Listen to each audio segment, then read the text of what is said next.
Hello all, welcome to our channel. ఈరోజు వీడియోలో మనం చాలా ఈజీగా చేసుకునే జొన్న దోశ ప్రీమిక్స్ ఎలా ప్రిపేర్ చేయాలో చూద్దాం. ఇప్పుడున్న జనరేషన్లో పిల్లలని పెద్దలని కాకుండా అందరూ ఇన్స్టాంట్ ఫుడ్స్కి అలవాటైపోయారు. దానివల్ల మన హెల్త్ పాడైపోతుంది అండ్ మన పర్స్ కూడా ఖాళీ అయిపోతుంది.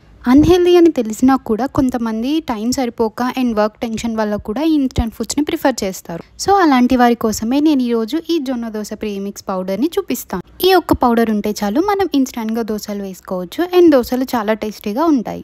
నేను ఈ ప్రీమిక్స్ కోసం 2 cups ఆఫ్ జొన్నలు తీసుకున్నాను. వాటిని 2 to 3 times వాష్ చేసుకొని అండ్ వాటర్ వేసుకొని ఓవర్ నైట్ సోక్ చేసుకుంటున్నాను. ఈ ప్రీమిక్స్తో దోశలు మీరు కూడా ఒకసారి ట్రై చేయండి. పిల్లలైనా పెద్దలైనా చాలా ఇష్టంగా తింటారు అండ్ వాళ్ళకి ఇంకా హెల్దీ కూడా. బయట కొనే ఇన్స్టాంట్ ఫుడ్స్ కన్నా ఇలా మనం కొంచెం టైం తీసుకొని ఇంట్లో ప్రిపేర్ చేసుకుంటే ఇలాంటి ప్రీమిక్స్ పౌడర్స్ మనకి టైం సేవ్ అవుతుంది అండ్ దాంతోపాటు హెల్తీ కూడా. ఓవర్ నైట్ సోక్ అయిన జొన్నల్ని మనం మళ్ళీ ఒకసారి వాటర్తో వాష్ చేసుకోవాలి.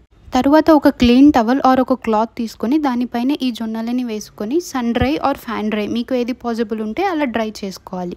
కంప్లీట్గా డ్రై అయిన జొన్నల్లో మనం 1 cup ఆఫ్ రోస్టెడ్ మినప్పప్పు ఆర్ ఉరద్ దాల్ వేసుకోవాలి.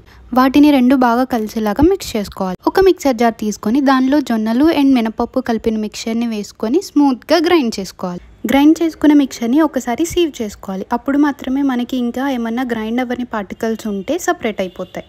సీవ్ చేసుకున్న తర్వాత మనకి వచ్చిన పౌడర్ స్మూత్ టెక్స్చర్లో ఉండాలి. అప్పుడు మాత్రమే మనకి బ్యాటర్ స్మూత్గా ఉంటుంది అండ్ దోశలు క్రిస్పీగా వస్తాయి.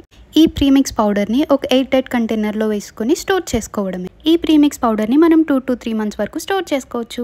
Thanks for watching and don't forget to subscribe.